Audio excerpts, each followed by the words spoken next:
অমর একুশে বইমেলার আজ তৃতীয় দিন। আজও থাকবে শিশুদের জন্য। শুরু হচ্ছে বিশেষ এক আয়োজন, শিশু প্রহর। আর এই মুহূর্তে বইমেলায় আছেন সহকর্মী লাভলি বিথি। যাচ্ছি তার কাছে।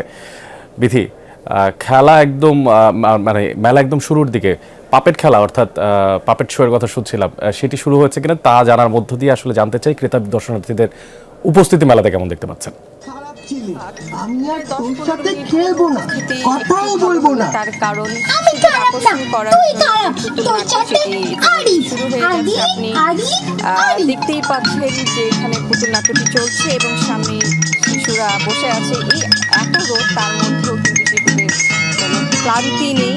তারা পুতুল নাচ হচ্ছে, সেই পুতুল নাটক হচ্ছে, সেই নাটকের সামনে তারা বসে আছে। এবং অন্যান্য বার আমরা যেমনটি দেখেছিলাম যে সিসিমপুর হতো, সেখানে শিক্ষণীয় বিষয়গুলো তারা তুলে ধরতো। বিভিন্ন যে চরিত্র ছিল হালুমি টিটুকের মাধ্যমে, পুতুল নাটের ক্ষেত্রেও কিন্তু বিভিন্ন সামাজিক বিষয়গুলো সেখানে পরিবেশ হতে পারে, সামাজিকতা বিভিন্ন বিষয়গুলো তুলে ধরে তারপর পুতুল নাটকটি তৈরি করা হয়েছে এবং শিশু কিশোররা বেশ মজা নিয়ে দেখছে। কারণ এখানে যে চরিত্র ব্লু আলো, সেগুলো তাদের পরিচিতই কিন্তু অনেক।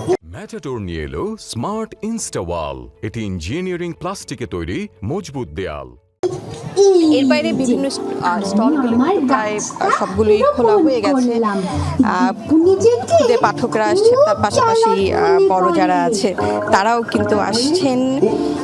সেই ছোট শিশুটির হাত ধরে আসছে এবং বিভিন্ন স্টলগুলোতে যাচ্ছে, বই দেখছে, নতুন বই দেখছে। নতুন বইয়ের একটা গন্ধ আছে, সেই গন্ধটি আসলে বড় হোক ছোট হোক সবাইকেই কিন্তু খুব আকৃষ্ট করে। নতুন বই দেখতে, বই ছবি দেখতেও কিন্তু ভালো লাগে।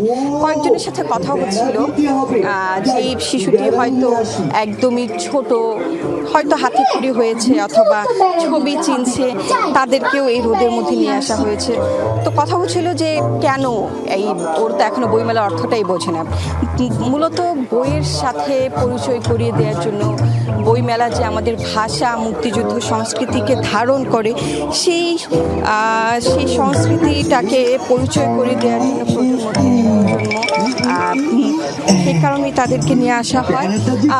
তারা বলছেন যে বইয়ের মাধ্যমে, বইয়ের হাত ধরেই এখানকার যে অসাম্প্রদায়িক যে বাংলাদেশ সবসময় অসাম্প্রদায়িক থাকবে, কোনো রকম সাম্প্রদায়িকতা বাংলাদেশে স্থান পাবে না।